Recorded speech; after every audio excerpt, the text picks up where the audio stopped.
t'as un petit point trop parce que tu vois, regarde là, il est rentré. Je sais. Oui, mais ça on peut l'enlever après. C'est ton point d'arrêt d'assemblage. Voilà, tu vois, regarde, là, tu le rentres au maximum. Voilà, tu vois, regarde, moi j'y suis arrivée, regarde. Voilà, stop, stop, voilà. Et là, tu refais comme je t'ai montré, là. Bienvenue à Mille Sourires. Nos activités sont diverses. Nous les montons surtout en partenariat avec les habitants du quartier. Donc nous faisons des cours de français, du soutien scolaire, nous faisons des fêtes de quartier aussi dans notre petit square derrière. Nous faisons de la distribution aux bébés 2 fois par semaine et là nous avons mis en place cette action couture. Grâce à notre participation au PTCE, nous avons rencontré une entreprise qui s'appelle le France Luxury Shirt, qui avait du mal à recruter des personnes pour de la couture grand luxe. Et nous avions beaucoup de bénéficiaires sans travail, dites invisibles. Donc on a travaillé ensemble pour voir comment, entre lui et nous, avec les personnes du quartier, nous pouvions monter une formation en interne dans le quartier. Cette formation est dispensée par une salariée de France Luxury Shirt. Elle vient 16 heures par semaine. Elle est très à l'écoute des bénéficiaires de cette formation et les amène tout doucement à être qualifiés pour pouvoir intégrer l'entreprise et avoir un emploi.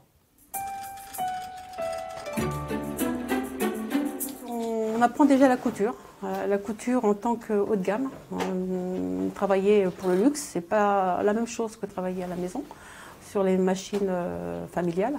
Donc on apprend déjà la qualité, les petits points critiques, les petits points, les millimètres, les centimètres, pour pouvoir après continuer à piquer la chemise. Par la suite, donc ces jeunes femmes vont avoir un contrat chez FLS pour une longue durée déterminée.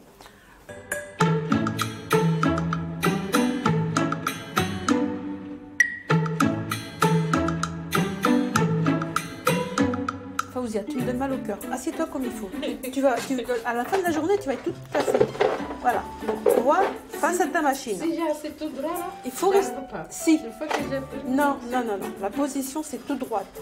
Quand tu vas faire 8 heures de boulot, tu vas voir à la fin de la journée. Tu peux rester sur ta chaise comme il faut, bien droite. Ok, je sais. Mais tu vois, ça l'excès, voilà, c'est bien. Tu le maintiens, tu piques 2 fois, 2 petits points. À mon arrivée à Montargis, je me sentais seule parce que je sortais pas, j'étais à la maison avec mon mari. Mon mari partait au travail et moi je restais à la maison. Et après on m'a parlé de l'association Mille Sourires. Quand je suis venue, je trouvais des filles ici, on mangeait ensemble, on était tout ensemble au lieu de rester à la maison. Ça m'a apporté beaucoup de choses. Dès le début que je vis en France, j'ai travaillé beaucoup de métiers parce que j'ai commencé à femme de chambre. Et c'est moi-même que j'ai doublié pour parler bouche à bouche, pour trouver bouche-oreille. Du bouche à bouche, c'est autre chose. Bouche-oreille.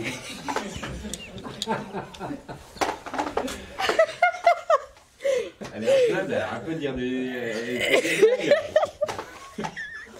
J'ai commencé à travailler à femme de chambre à Roissy, que j'ai doublié de chercher bouche à oreille. Après, Madame Christine, elle m'a appelé, elle m'a proposé ça. Après, j'ai accepté, je suis contente que c'est le travail que je voulais faire.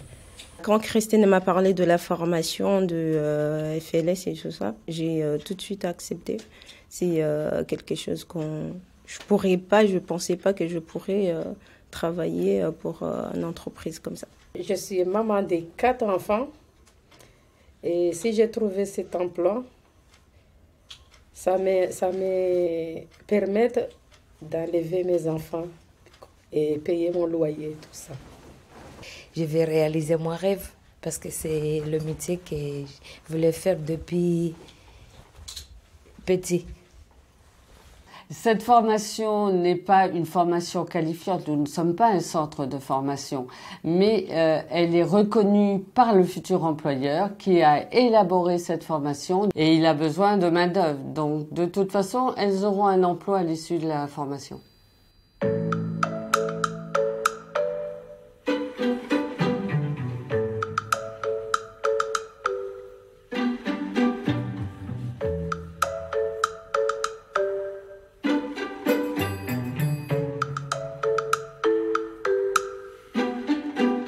Ce projet est monté en partenariat avec une diversité d'acteurs sur le territoire, à la fois l'association Mille Sourires, le PTCE et l'entreprise France Luxury Shirt.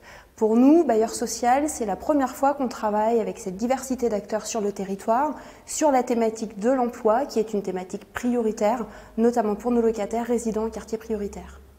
Ce projet, en fait, il touche des personnes qui sont très éloignées de l'emploi et qui ont eu un parcours de vie marqué par beaucoup de difficultés.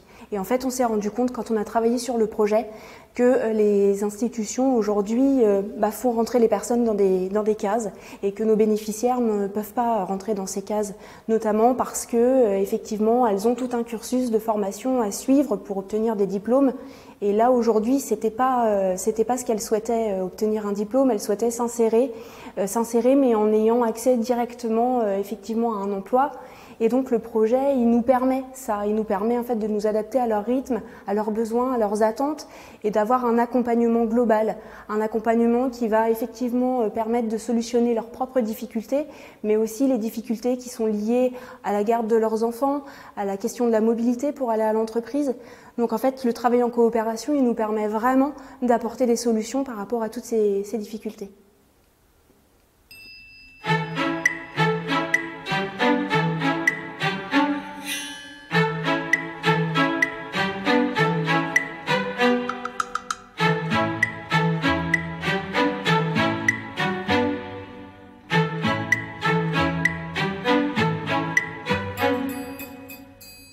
Alors, le pôle territorial de coopération économique, c'est un regroupement entre entreprises, associations, collectivités, centres de formation pour répondre à des fragilités du territoire.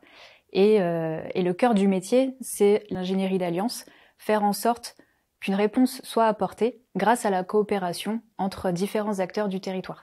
Et on s'est dit pourquoi pas créer quelque chose sur mesure pour s'adapter vraiment aux problèmes des personnes pour accéder à l'emploi et aux besoins de l'entreprise et vraiment inventer quelque chose de nouveau qui s'adapte complètement aux besoins de l'entreprise et aux besoins des personnes qui sont dans les quartiers prioritaires. On va partir du fond, les matières, qui est le principal composant.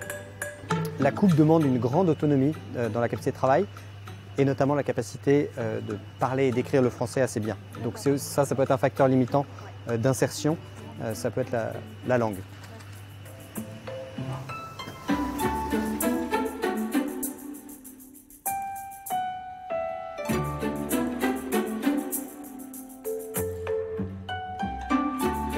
Donc voilà, là vous êtes vraiment au cœur du réacteur, c'est ici que vont être insérés les stagiaires. On va leur donner un poste, elles seront en binôme avec quelqu'un, c'est-à-dire qu'elles seront en face à face pour que la formatrice et la tutrice puissent en permanence suivre la personne dans sa progression. Et en fait, toutes les semaines, nous, on va suivre l'évolution, comprendre ce qui est facile, ce qui est difficile, ce qu'il faut changer. Donc il y aura un tuteur vraiment en face et il y aura également Mariette qui va être là, parce qu'elle les connaît depuis 3 mois, elle a justement pendant toute la formation chez Mille Sourires pu évaluer leurs capacités, les endroits où elles sont plus à l'aise, les endroits où elles ont plus de difficultés, pour les orienter dès le début vers des opérations où elles seront à l'aise. Mais c'est vrai que c'est un processus long, parce qu'en fait ça va prendre 2 à 3 ans pour arriver à maturité et avoir une opératrice qui soit polyvalente, à l'aise, en qualité, en rapidité, quel que soit le tissu, quel que soit le client. Chaque client n'a pas le même grade de qualité, on ne traite pas une soie comme on traite un coton. Voilà, tout cet apprentissage qui fait de nous une manufacture, ce travail manuel, c'est du temps. Lida, au niveau des ourlets, toi? Tu fais quoi, tes petits poignets? Petits poignets toujours. Et tu retournes ça, c'est pointu comme ça? C'est rond. Celle-là, c'est un peu ouais, fais gaffe. droit. Celle-là, c'est rond. Ok. Bon, allez, bonne continuation alors, c'est bien. Anna, toujours au poignet? Ouais. Ça se passe bien? Oui, ça va. Ouais, les longueurs sont bonnes? Oui.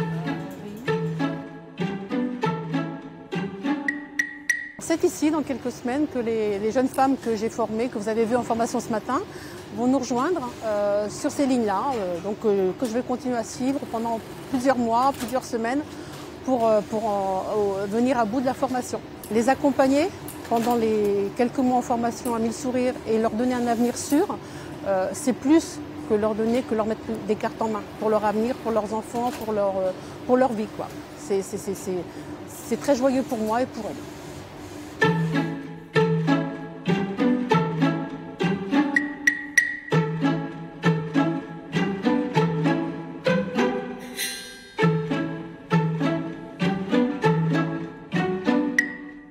Moi, je me pose beaucoup la question de la raison d'être de l'entreprise. À quoi est-ce qu'on sert?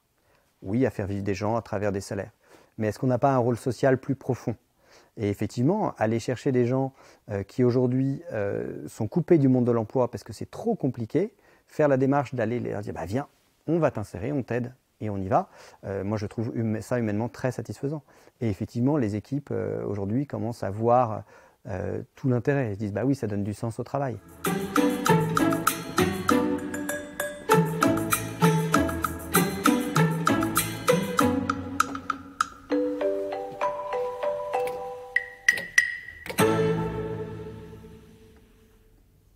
Le mouvement HLM, c'est cette particularité d'avoir toujours innové, sincèrement. Innové techniquement, innové socialement.